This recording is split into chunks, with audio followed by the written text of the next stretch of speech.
I lost $8,000. It's gone.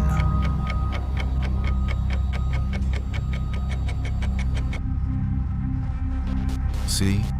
Gurus show you the wins. Right. Fake.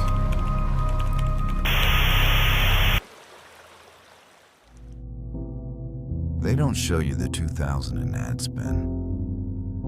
The chargebacks, the PayPal freezes, the supplier who ghosted you after 50 orders. I thought I was broken. But